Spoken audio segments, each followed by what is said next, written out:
find these. This is a free-form session where you can ask any question you like of myself or Hansan or John Luca. John Luca is the current person who brings you into UCAT. And I have a question. What's the hose? Okay. So who has a question for us? So why don't you guys read the release notes? I'm sorry? Why don't you guys read the release notes? Oh, the question is why we don't read the release notes. Just a basic question. I only know basic. So,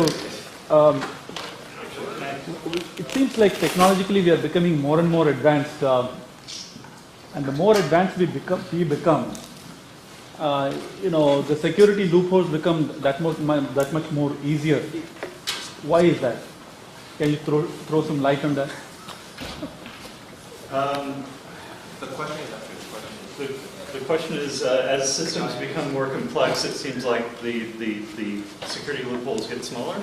No, it's becoming... There's more of them. Yeah. More of them, and it seems like almost as if it's an invitation for hackers and even people that are ethical hackers to want to break in, right? So why is that? Why it seems like we should be shying away from. I think it actually makes perfect sense, and the way I kind of think of it is, when I grade my 8-year-old math test, I can fly through it, it's easy, and I know for a fact it's either right or wrong, right? But when I go back to my niece in high school, and I'm helping her with calculus, it's been 20 years ago, it's like I tend to skip through it, and I think it's right. So as technology becomes more and more advanced, there isn't enough expert to say definitively, oh, there's a loophole here, right? How do we know that the ASIC that's made from some company doesn't have a back door? We don't know, right? We take it on faith. And I think the whole tech, everybody here probably has a smartphone, and as we get more and more connected, that gives more plumbing for hackers and people who want to do bad things to have that connectivity. Because ultimately, when I used to talk about server administration way back when, I said the only true firewall is a pair of snips by your firewall, right? And that's the only sure thing. You cut the wire. So I think as we get more and more connected and more operating systems and the analysis tool becomes more sophisticated, it's easier to find a loophole. Before, going through the source code is difficult, but if you have compilers that can find these things for you automatically, it becomes like a cloning operation. You find one bug, you can quickly find another, so that loopholes are exposed more and more quickly. Yeah, I would like to add that, as Hansan was correctly saying, up to, 10 years ago, there was no concept of smartphones, nothing. I was in Italy, or 15 years ago, the internet, yes, was available not to everyone. Now everyone has internet on your phone, at home, at work. Probably if you go to cut your hair, there is a computer there, or if you go to Starbucks, there is another computer. Everyone has a computer. So it's just the spread of technology that allows more people to pretty much test software, because this is what happens. And it's a good ground for hackers, but for everyone to test the stuff and discover in a good way, so inadvertently, just test something, oh, I broke it, or an hacker, to find the problem. So it's not, I don't think that the software has become less secure or there are many more security holes. It's just there are many more people using them, and so the security holes are coming out to the surface much more easily. Yeah, the one thing I forgot to mention is, 1988, 89, everybody remembers Duke Nukem? I thought it was the greatest thing ever. It was just re-released. It's on my Android phone. I can play Duke Nukem on my phone. And back then, you needed a high-class computer to play that game. So I think brute force-wise, we have this massive computing power at everybody's disposal. So you can do a lot of malicious things when you have that kind of gear. Yeah, for instance, there's a brute force password cracking service that leverages the Amazon cloud. What are you going to do against that? But as you pointed out, as systems get more complex, you have to apply better tools and better techniques, and harder to make sure that they're safe. And if any of those falter, if you don't have good enough tools or techniques, or if you're lazy, then bad things can certainly happen. All your points are well taken, but also how about an initiative to get these people from doing such things? Commercial activity, yeah. Go right ahead. No, Well, I mean, that's, a lot of people frown on security conferences because they look at it like this bunch of hackers that get together and do bad things, but I think in that regard, these conferences help because it exposes these things and it keeps people on their toes and it gives them an incentive to do, to make sure they're doing their job. So, what are the top 1 or 2 things you'd like to see changed or fixed in Wireshark? The question is, what are the top 1 or 2 things you'd like to see? Where's Laura? I can give you my couple things that I always, and granted, I didn't read the release. I didn't read the release notes, so when Jasper right-clicked and I said, did he just do what I think he just did? There are a couple things that I think, ability to make metadata notes within the trace.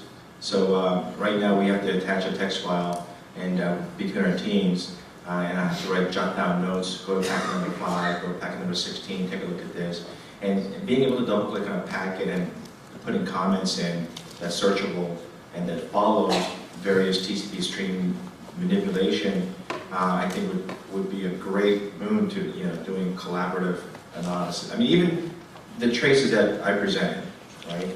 I don't know if you noticed, but my PowerPoints, I don't really reference them that much. And if you read my PowerPoint after the fact, I just allude to the answers, and I even had to write a separate Word document that explained the answers in detail. So if I could put comments in the packet traces, 6 months later you can open it and pop up the comment and say, oh, this is what he's talking about. The other thing is ability to maintain the original packet number as you save off different packets. So as you follow TCP stream, I want to be able to know that, yes, this is packet number 1 because I followed this TCP stream and it's the first packet, but in reality it's packet number 7,226. So I can quickly understand, A, with the metadata that the original parent file was this, and the original packet number was, XYZ. The control up-down, Joe just told me, so I'm very, very happy. I can scroll through the, and those are the ones that kind of come up, off the top of the head. I don't know what. I mean, I'm usually the basic user of Wireshark. I don't do anything crazy with that. Maybe because I write tools, so I don't use Wireshark that much.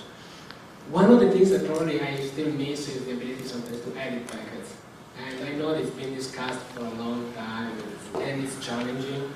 Sometimes it's something as simple as just changing the timestamps of the packet. When we do testing, sometimes we want to simulate the traffic, and we have a capture, and we need to change basically the timing of the packets because we need to simulate the behavior of a lossy or a connection with a lot of delay. And you have a trace file, you need to edit it, and you cannot do that with Wireshark. The only way to do that at the end of the story is either you find some tool that can do some editing, or you write your own tool. Does anybody remember or use Packetizer? It's kind of like an offshoot of Ethereum. Yeah. Yeah, so Packetizer has that, one, character at a time ability to edit. And if you just have to X out a few password, sometimes I actually go back to Packetizer because it's easy.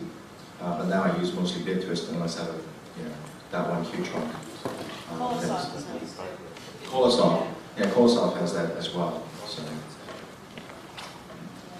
I think for me, the big thing that, as a Mac user, that bugs me is that Wireshark is not the prettiest thing on the Mac.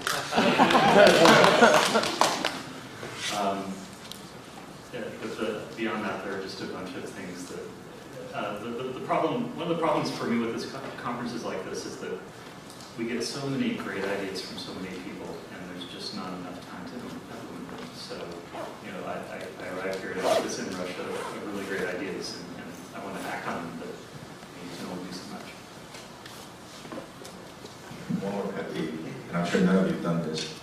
You follow some display filter, file save as, type in the name, save, go back, open it, what the hell, same file.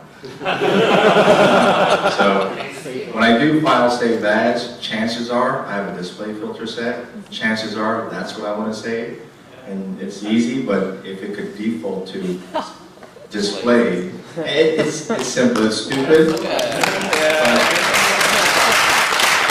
And when you wait, you know, like 10, 15 seconds, it doesn't seem like a big deal, but when you analyze trace after trace after trace, and like an idiot, you keep doing it, yeah, I know it's my fault, but, you know, that's... Next question.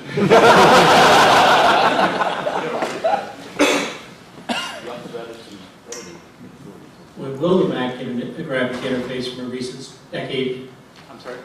When will the Mac get a graphic interface from a recent decade? Rather than 1977 like now. We've been talking, so I'm hoping to be able to spend time on that this summer. I cannot make any promises, but we'll see.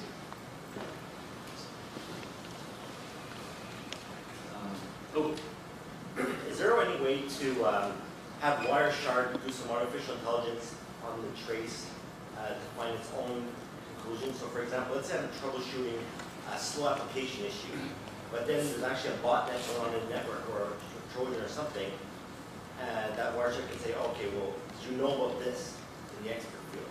Something more towards security related.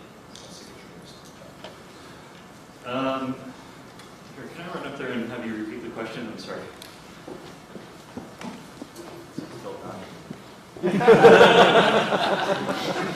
This is a secret ploy to give you an opportunity to think about the answer. I was wondering if there's a way to have Wireshark have some built-in artificial intelligence that says, you know, while you're reading a trace on maybe a slow application, did you know that there's actually a botnet on your network that's hammering port 4444, which would be Blaster or something. So have some more features that are more security related. That's something we can always add.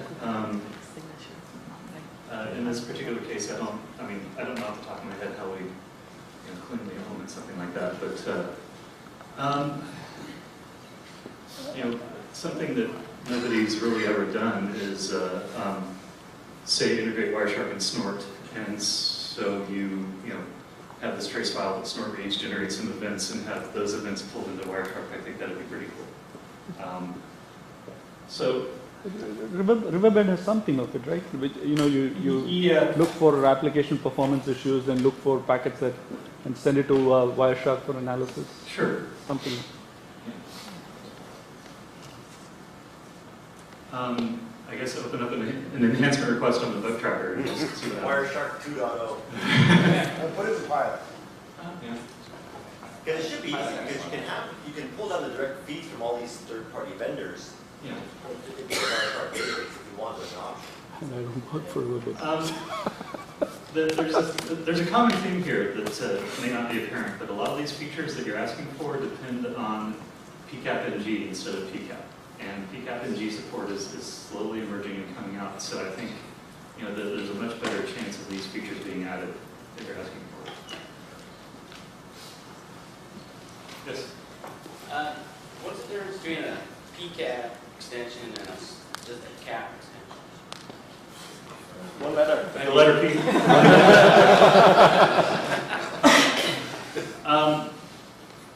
Is there a difference?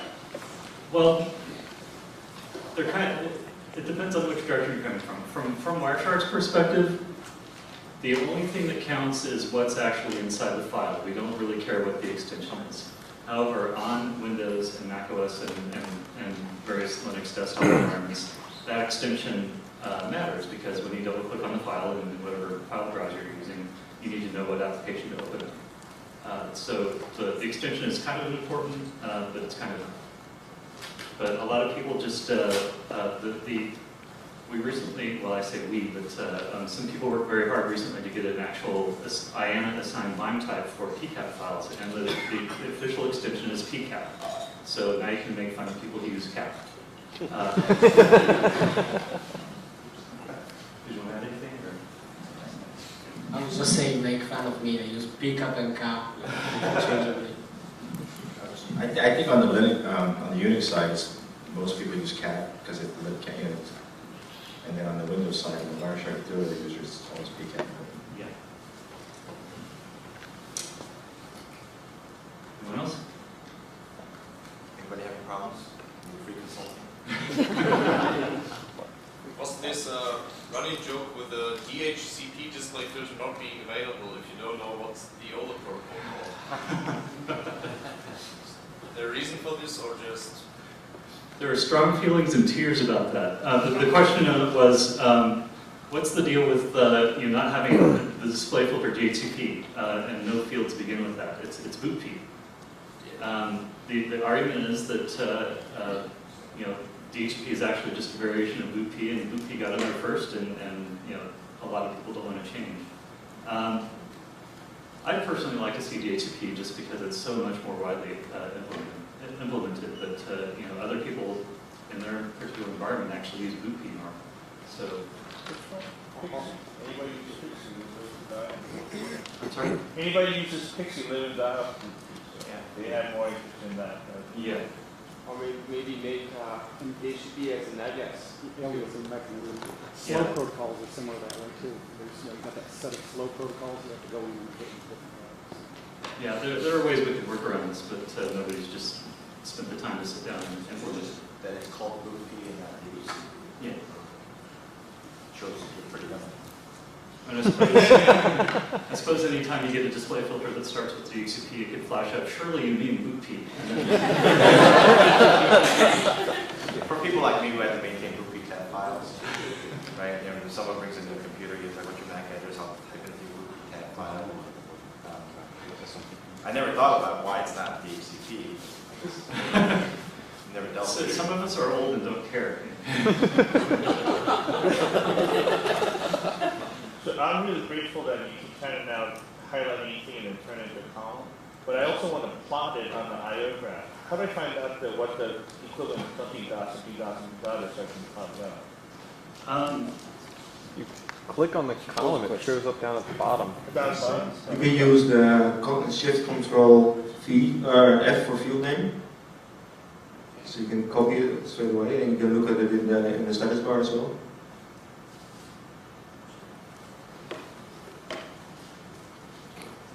So, right click on the frame and look at copy, and then you see copy as field name, copy field name. Then you have a field name, you can paste it in your I/O graph.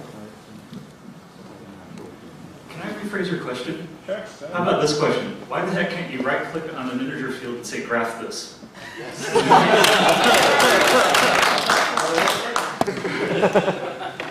What's the answer? This is totally off topic, but Christian, right? His BootP question kind of reminded me. I had a surreal conversation with her secretary, and she was very young. And on our corporate voicemail, she said, if you would like to reach Randy, please tap 204. And the first time I heard it, I said, tap 204? Who the hell says tap 204 for a phone number? So I asked her, I said, why did you say tap? And she goes, well, why did people say dial? And I said, I looked at her like, what do you mean? She had never in her life seen a rotary phone. So she had no clue why people said dial or number. And so that just... Good one. Good one. I think it's Louis C.K., but there's a comedian that has a routine about that, how, growing up, if you had a friend with a lot of zeros in his number, you hated him. Because, just...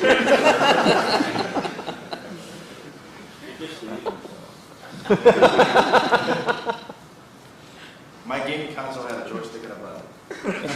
My kids, 2 buttons here, 8 buttons here, 2 joysticks. I have a question. About the graph, the bandwidth graph. When you start like that graph, let's say my capture starts at millisecond, at the milliseconds, and it doesn't start like at the beginning like 0. So it starts in the middle of like a second. So how do you graph? Do you graph from there to the next second and start exactly the next point in the graph? Do you start at the beginning of the second, or do you just do the starting point is the middle of the second? It's like, you know what I mean? Well, I'm not sure, I haven't actually looked at the code, at least I don't remember the code. So I can't answer your question accurately. The question had to do with when you're doing an IO graph. It's the left end Yeah. relative to a second equal to Files like that, so. But it's relative, so I guess, you know, the fact that it starts there is just a relative timestamp, so it doesn't really, it doesn't come into your analysis, because the fact that it starts there just means that you saw it there in the packet capture file, but it's just a point in time, and then from there, the slope, and how you build that slope is more important than where it starts. So, but if you, I mean, if you want to see it as a lower left quadrant, I guess you would have to do file save as, right, and make it packet number 1, and then chart it. But if it actually was on a time element, you might have to edit that the time you could do it over. Yeah. I've got kind of a how do I kind of question. I just learned this week about using display filters and using T-dash for more sessions. And you can create like a rule or a display filter, coloring rule starts with T, or whatever. Yeah. Why can't I just, and I call that foo, why can't I just type in foo in the display filter line and have that, or can you? Do that? Okay, your question is why, when you name a coloring rule, Yeah. why can't you use that Oh, name no. as No, I've actually created a display filter named foo, whose rule is coloring rule contains a T-dash. Oh. And I expected I could be able to just type in foo in the display filter line in the main screen, but it doesn't do that. Is there a way to actually get that to do that, or? There's macros. Yeah. Yeah, we do have display filter macros, which you might be able to use. It's clumsy syntax dollar open Yeah. bracket name. Well, it's not clumsy if you're using bash. But Yeah. but yeah, we do have something called display filter macros, which you might be able to use, which you can actually use to substitute different values, and you can get actually pretty complex. Put it on the website as a feature request. Yeah, I'll put it as a feature test, and type in the name for. Will do. His name is Saki.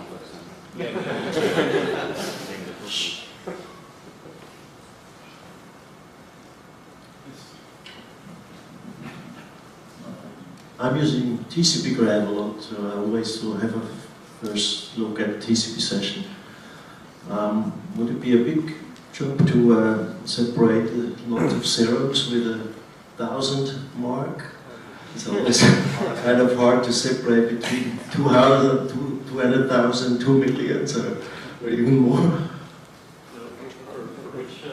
The sequence number. Oh, the TCP sequence numbers, just to, Any number, comma. to add comma, okay, that's. Make sure to localize it. But the whole world in comma Be surprised.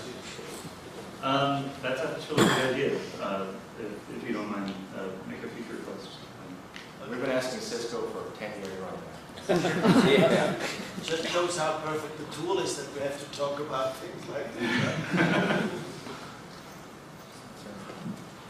So, port defense is full packet here. There's actually 2 HTTP header fields. One's decoded, one's not. So I'm just curious how and why that comes up. So you have let me get this straight, you have a single packet with 2 HTTP headers. Correct. Well, number 1, why that? Number 2, why the first one decoded, the second one not? Well, inside the HTTP dissector, once we get that request field, I mean, we're essentially, well, Is it pipelining? Is that what you're doing? I was just doing a plain capture wireless if it matters. yeah, with your laptop. Probably did it.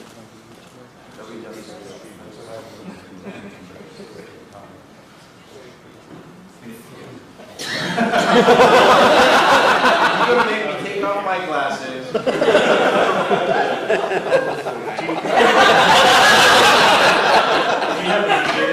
I do. Answer's 4. That's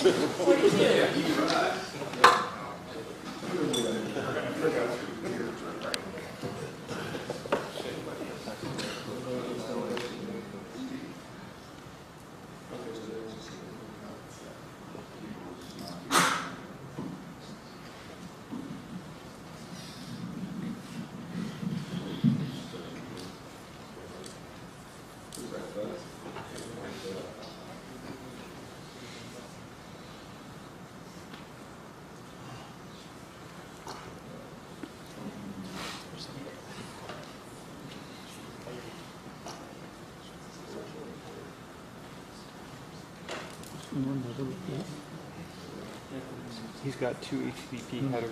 What's the one there, do you know?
Well, it's for pipeline, right? No, it's not pipeline. It's just like in the same pipe.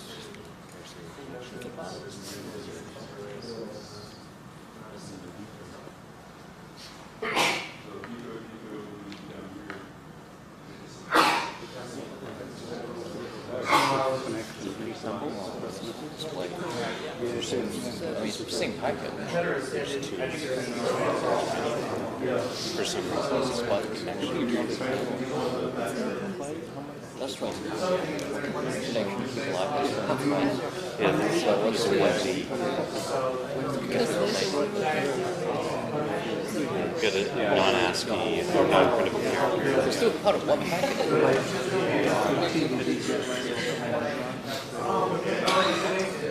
You get so excited looking at the trees, and you're just like, whoa.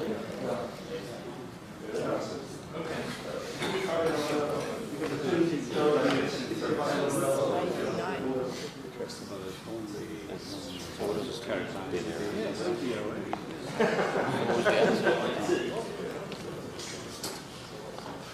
Feature request. So the final decision is? Corrupted character. The first N in the connection was. You stamp out corruption.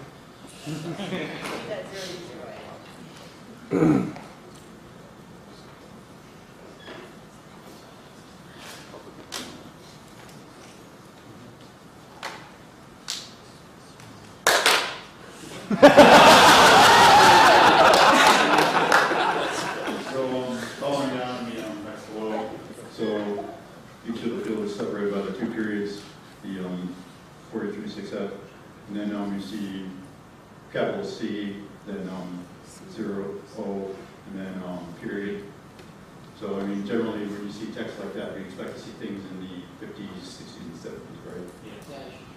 So if it's really low character or whatever, it's going to be some type of punctuation marker or something else. But when Wireshark sees this, for some reason, we think it's another HTTP header. Yeah, which is incorrect. Yeah. So it should be fixed.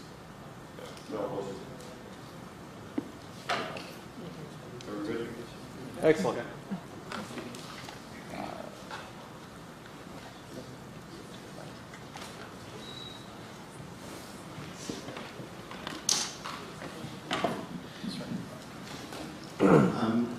For HTTP, in the HTTP decoder, you already decode the gzip payload on the display panel. But if you do a follow TCP string, you're not there a way to have that string on zip for us to see without having to save it and do it manually.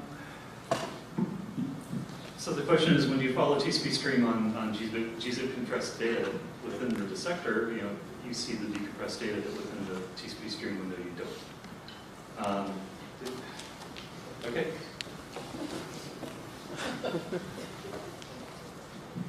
Follow TCP stream is what it does. It follows the TCP data, and in the TCP data it's still encrypted or compressed. So if you want to have that feature in the follow stream option, you will have to make follow decrypted HTTP or decompressed HTTP stream. So what the follow TCP stream does, it takes the TCP data from the stream and shows you without any further interpretation. Same for SSL, and that's why there's follow SSL stream, because we do want to see the content of the decrypted SSL stream, so that's been built. For HTTP with compression, it hasn't been built. Same goes for chunk HTTP. If you want to do a follow TCP stream, you get chunk marks within your data.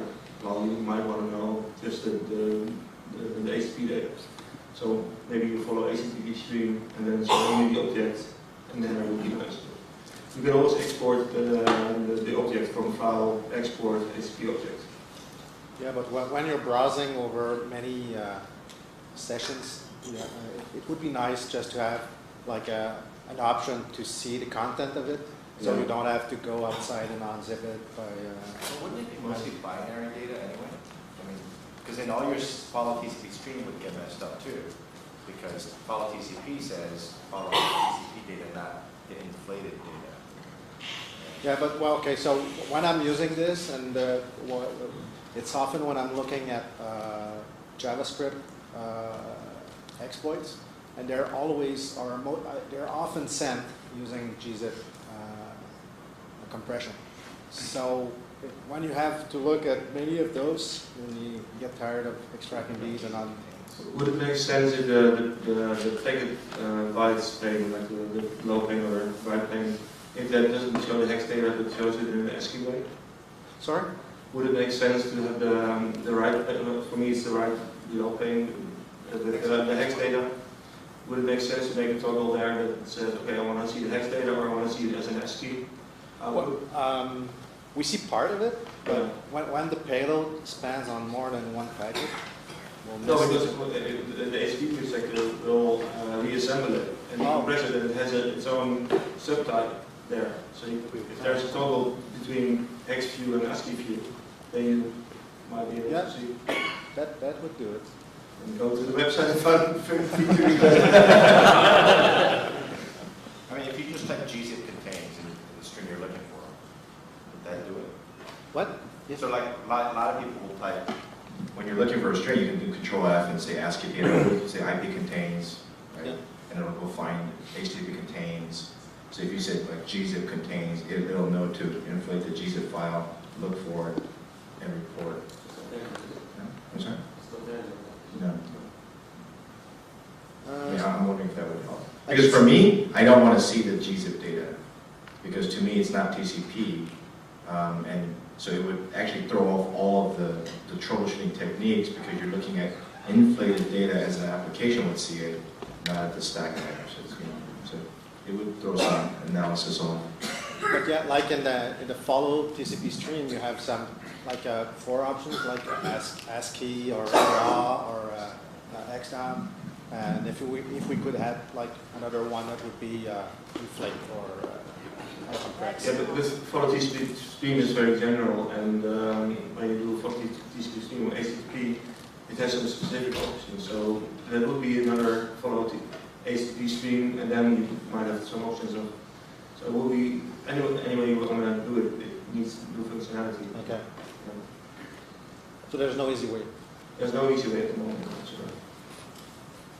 Along the same thought, if you already know the pre-shared key, can you feed that and maybe have it decrypt the Wi-Fi data so you can see whether the encryption is working correctly? For Wi-Fi? Yes. Yeah. Already does that? For web and WK. WP2? You have to have the initial full handshake. So you can do it for SSL as well.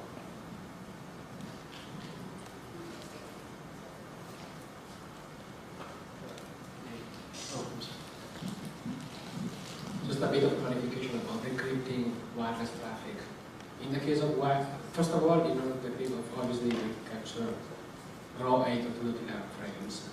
So the second thing is, in the case of web, you just need the key. And once you have the key, you can decrypt automatically to the web. In the case of WPA and WPA2, first of all, you can only decrypt WPA and WPA2 personal or whatever they call it. PSK. What, sorry? PSK. Yeah, exactly. There is no way to decrypt WPA enterprise. Even if it's personal, you can only decrypt if you have captured the initial handshake with the access point. Why? Because there is a key exchange with the access point. If you don't capture the traffic, which is actually, it's called four-way handshake, it's for packets, you don't have a way to basically obtain actually the key that is used to protect the communication. So one of the classic questions that I've seen several times on Marshall, we have seen in pilot as well, is, oh, I have a capture, a wireless capture, I cannot decrypt it, but I have the key, I put the key, and show that the key is right.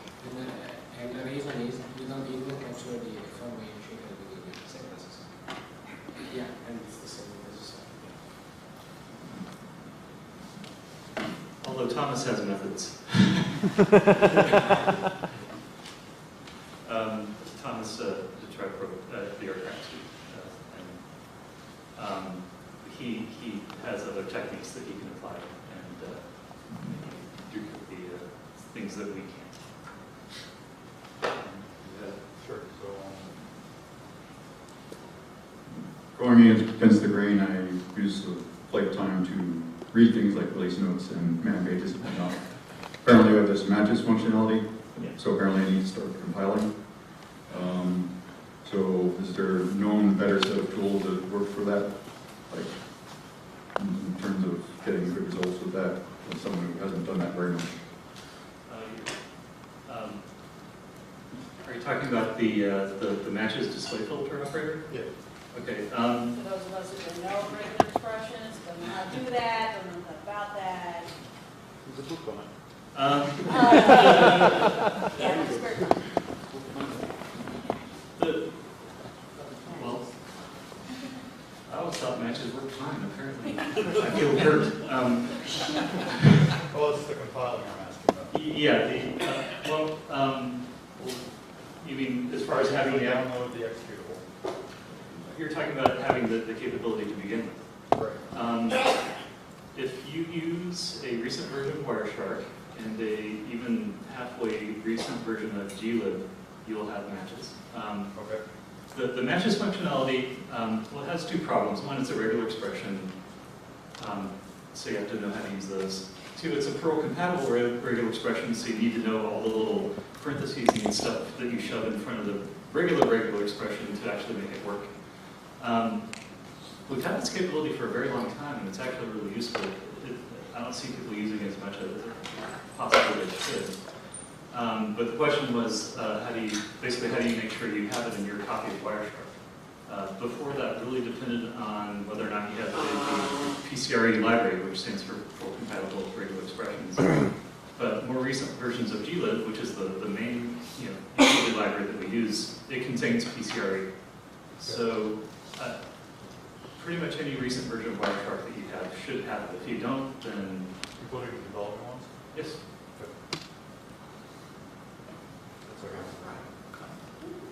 Yeah, the one thing I asked yesterday in my session, but as presenters, we would like some feedback too, because I'm not quite sure what the people want to see, what the folks want to see in different sessions. So, I mean, if you have any ideas, by all means, I'm probably speaking for all your presenters, let us know, so, because next year we can tailor it, if there's enough demand for, I want to see X, Y, Z, then we can certainly tailor it that way. And so if not, then we're, fat, dumb, and happy, and we'll keep doing the same things over and over. So, by all means, please give us some feedback if you have some ideas. I don't know if you still have run your net bias environments. Your I can't hear. net bias. Joe needs the exercise. I would be interested in seeing net bias cases analysis. Oh, okay. Net bias troubleshooting. You're talking SIFs, right? SMB using TCP port around 36, 37. Okay. That's easy. It'll be slow. Yeah.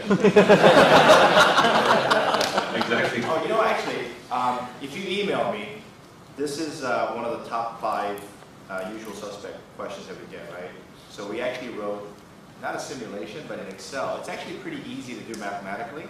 If you know the dialect and you know how many round trips it takes, and you know how much you can transfer it per chunk, it's actually pretty easy to determine what your SIFS throughput will be like, depending on bandwidth, not so much bandwidth, but latency more so, right? So we have an Excel spreadsheet that we give out to SAs that says, if you have a 2 gig file and you do it in Excel, file save as, because it turns out Office has some different ways of doing SIFs sometimes. So we do a robocopy example, Excel, Word.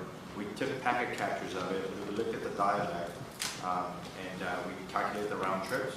So I have a spreadsheet that can tell you, given a file size, how long it will take to move that with SIFs.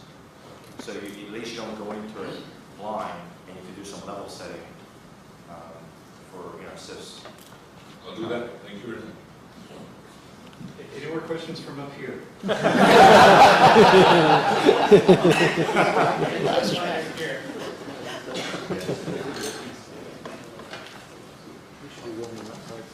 Kind of 2 things. First, I agree with this gentleman here to have more fundamental network analysis, SMB, NFS, some of the things that you just can't get out there without really digging. You know, one of the reasons I came was to get that, and I did get some of that through Laura's and Betsy's class. Betty's class, sorry. The other question I had is really for you, because you, Hansen? Hansen. Thank you. And that's, you must get captures from a lot of different places, a lot of different time zones. I get captures from Australia, all over Europe. And I'm kind of literally. Without that clock, I wouldn't know what time it was. And so how do you deal with captures that you get from other time zones? And you know, like you were saying, you have a hotline that contacts you and says, this event happened at this hour. But they're in New York, like the one you had this morning. And I'm pretty sure you're here in California. So how do you deal with that kind of situation? So, because we have a network background, everything's GMT. So all of our devices are in GMT. So we don't have that problem. But even though you have different time zones, in Wireshark it is localized to your local time zone. So the only problem that we run into is when there's a device that someone misconfigured with local time or daylight savings time as opposed to Zulu or GMT. That's the only time that, and this is what I alluded to in my class, I'm looking for the troubleshooting, the spot where the user had a problem and I don't see it, and then it was all shifted by 1 hour. Right? So it's really, the problem that we run into is when we're downloading the packet captures as opposed to when we analyze it. Because it's either localized to my current time or when we download it, it's always in GMT anyway. So if you set all your snippers across the world to GMT, then at least you can circumvent some of that problem. And within the LibTCAP file format contains a GMT timestamp and then in the header GMT offset. And I don't know that anybody ever sets that offset. I think it's always 0. In the file header. So the actual capture file should be GMT. Yeah, and it is, but when I get it, I don't, somebody tells me that something happened at 3 p.m. in California time. When I get it, it's like, it's either 1 or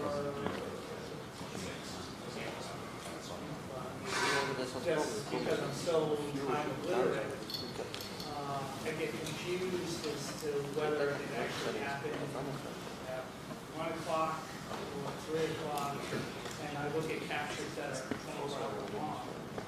So I get confused.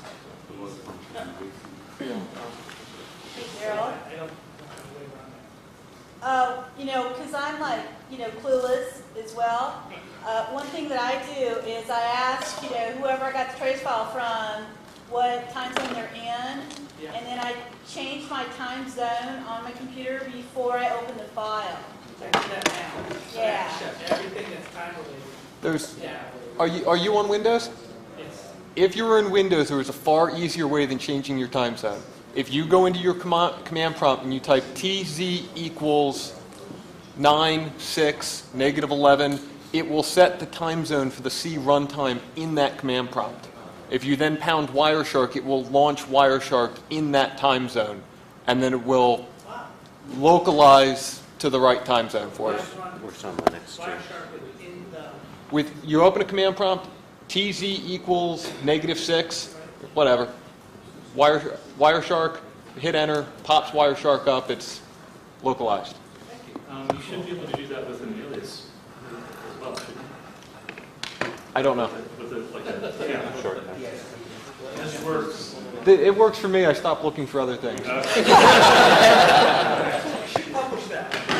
It actually was a discussion on the Wireshark forum last week, and I posted to it.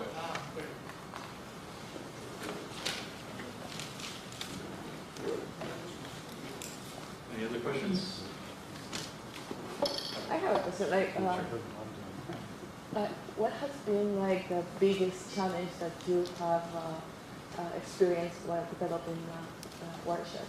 The question is what the biggest challenge is in developing Wireshark. And my first thought was just the one.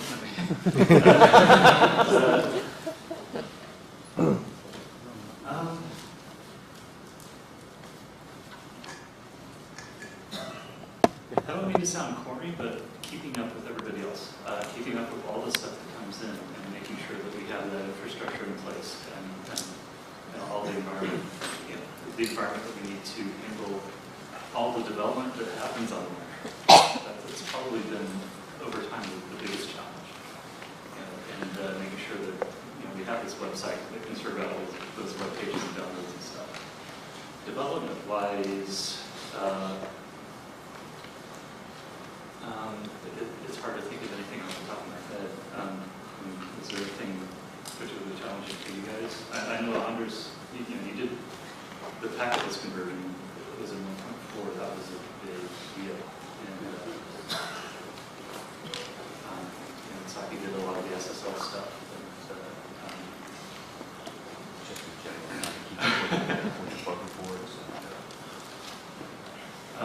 Well, but that's a big job too. A lot of us do a lot of janitorial work on the code, and that's it's not a huge single project, but it is a continuous thing that has to be done, to maintain the quality of the application. Does that help? Yes. At the beginning, when you started, did you think that it would become that popular? No. The question was, whether I realized that it was going to grow to be so big and popular. No, I just had no idea what was going to happen. It became pretty apparent really early on that something special was happening just because of all the interest in it and all the involvement. And I remember a few months after I did the first release, my wife and I bought a house that needed, we had to remodel. So I started devoting all my time to that and kind of ignoring Ethereal. And one of the developers tracked down my phone number and called me and said, you're going to work on this. And I realized that, okay, other people are depending on this. I do need to devote my time to this, and I have since. And what was your biggest motivation to start the project? The biggest motivation to start the project was necessity. I was working at a small ISP, and we had to do, or at least I really needed to do interactive analysis on the network, and we didn't have an analyzer for Linux or Solaris, which were the platforms that I was using, and I just decided to write something up. It exploded. You make it sound so simple. You just wrote something up. I have an hour for lunch. No, I did spend a lot of time thinking about the initial design and doing a lot of coding, and it did take a long time to actually get something presentable for the outside world. But after that, it really did take. Do you you see Pilot influencing Wireshark or vice versa, and any change between the two? To some extent, yes. And it's hard, it's happened all along, since Pilot was being developed. We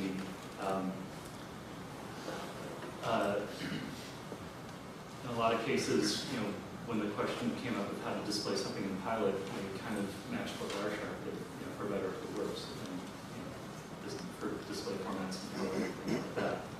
And Pilot in turn has kind of let us, at least me, focus on making sure that you get very good packet dissection in Wireshark versus having to worry about some of the higher level stuff. But there's no reason we can't add higher level stuff in Wireshark.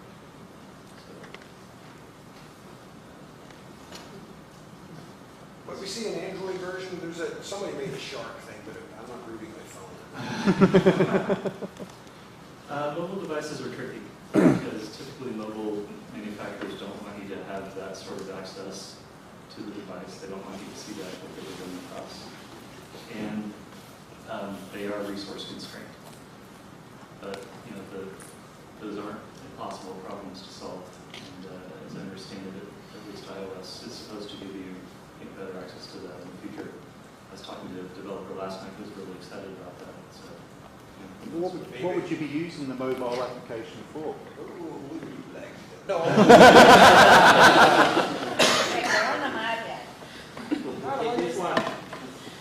You have. It works. That's the Shark one that someone created? Yeah. What did you have to group your phone? he has Wireshark right now. Oh, you put Wireshark. Yeah. To answer your question on what would I use a mobile version for, I would like a mobile viewer. I had a guy that I work with send me a capture today that said, hey, can you take a look at this and let me know what you think. I got to break out my laptop, load it up, download the file, crack it open. I have the email right on my phone. I could just click on the file and it'd be kind of a pain in the butt to scroll in circles around, but I could look at it very quickly without having to go and get out my laptop and tether. And as a viewer, that would be easier because you're not really right in the card. You don't have to get the hard distance for the reading file. Yeah, capturing traffic would be neat, but practically to be able to view would be nice. See, the question I have in turn for, say, CPE manufacturers, like people who make cable and DSL modems, is, okay, chances are your little box is running the Linux kernel, and the Linux kernel for a long time, iptables has had iptables-t-TPE, which lets you take traffic on an interface and send it to another device. Why can't you send me my own traffic? It's a two-line thing to add to your product. But I think people aren't aware that capability could even exist, and so they don't know to ask for it. So Linux provides that now, but you have to write user level filter calls. Yeah, iptables in 2.6, I don't know what version they introduced it in, but yeah, you should have -t in iptables. Yeah, but how many people outside of this room know that almost every home Wi-Fi router / are running there? Well, that's what I was saying. Not a lot of people know that you could possibly do this. So if you want, you can put an open WRT and do that thing. Yeah. Unless you have a Broadcom chipset and you're stuck with 2.4 and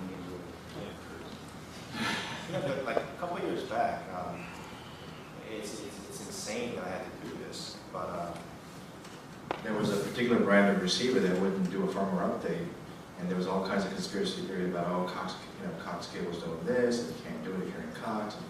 And I said, it's just SSL. How could they differentiate one vendor from another, from Amazon, so, because I haven't had a receiver, I just said, all right, well, let me take a look. I did a firmware update, and I said, oh, there you go. The TTL was set to it's 32. So Cox cable had a larger diameter than 32. By the time you had to go to New Zealand, you ran out of TTL. So it was but my wife looked at me and said, "What are you doing?" And I said, "Well, I just want to find out why some people can't update it." They said, "Why do you care?" And I said, kind of an intellectual, exercise, just out of curiosity. But as I was doing that, it didn't seem odd at the time. But after I was done, I said, wow, I had to do a Wireshark trace of a consumer appliance that couldn't connect, and it took Wireshark to figure it out. So, I mean, talk about connectivity these days is just, you know, after I did it, at the time it didn't seem like such a stupid idea, but after I did it, I kind of realized that was a little maybe over the top. But Well, that's the, when you ask for, when you ask why you can't, say, have Wireshark on your portable device, I mean, one reason, of course, is to be able to view capture, to be able to capture, the traffic for that device. But, for the second reason, I would want to do it at a central collection point, and I can because I have my little debbing router home. But for most people, that's not an option, and I think it should be. Talking about turning Debian router, how plausible is it? I mean, I do this all the time when I want to look at the packets, but if I turn my laptop into a router by sticking another Ethernet card, and I run Wireshark on it, am I losing anything performance-wise? You are adding a little bit of latency, and depending on your networking interfaces, I mean, and the load that you're putting on it, you could be dropping packets. That's certainly a possibility. Do you have an internet connection at home which is something like 200 megabits? No, I mean, I'm already using this to shape, the traffic with NetM or one particular. So I want to know how this particular device is going to do when I get in trouble. But if I'm not at the same device trying to capture, am I losing something about it? If you are at home, so we are talking about the bandwidth that probably here in the US, I don't know, Comcast, something like that. I don't expect much. Okay. I mean, of course, if you go to a laptop, you go to user mode and kernel mode, and you introduce a bit of latency. Maybe, I don't know, less than 1 millisecond. But in the case of the SL-Link, we introduce a latency which is much more than that, so who cares? Right. Okay. And again, at the rates that we are talking about, in the best case, some tens of megabits, the stress that you put the CPU is minimal. Of course, don't do it probably at your company with 100 megabit link that you pay hundreds of thousands of dollars.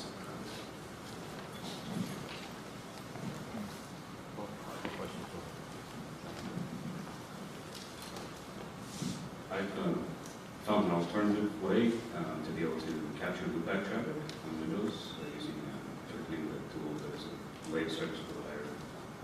I was just wondering if there's any chance of that functionality getting into WinCap.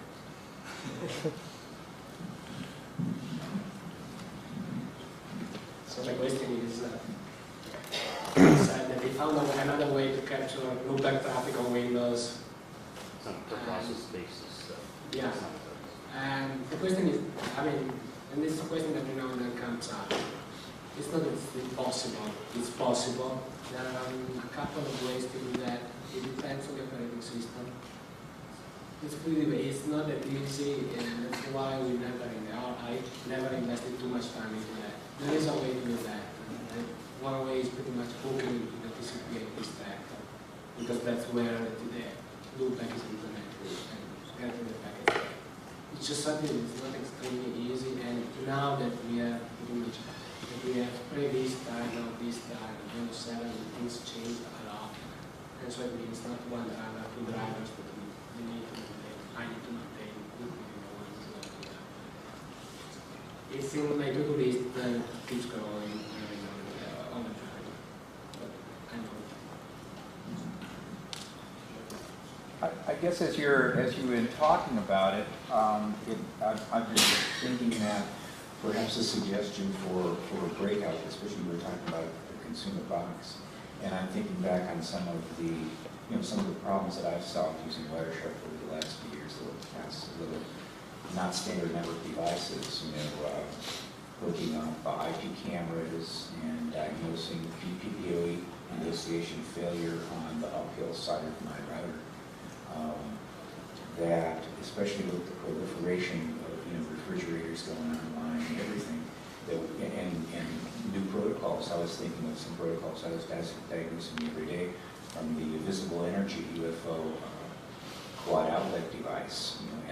I got a trace of a decline of a DHCP offer because its little built-in DHCP server only knows one IP. So it offers everybody the same IP. That we're getting a larger proliferation of different kinds of devices that we don't already see on the net, and as individuals around our house, we're going to be starting diagnosing them, the TV and the refrigerator and everything. So maybe that's a possible focus. Home area, yeah.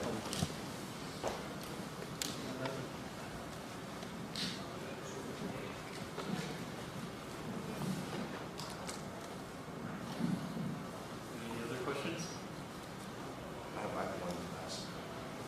So this is my most favorite puzzle in the world, and I'd like to see how many of you get it. And you can email me with the answer, what you think is the right answer.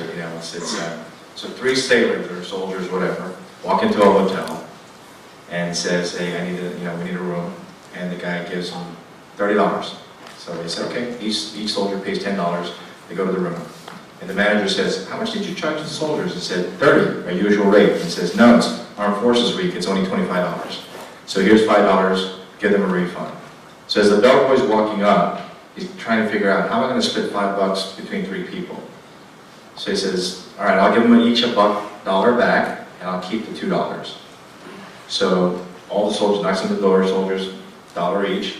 So they ended up paying 10 minus 1, $9, times 3 is 27, plus the $2 that he kept is $29. Where's the missing $1? That's it.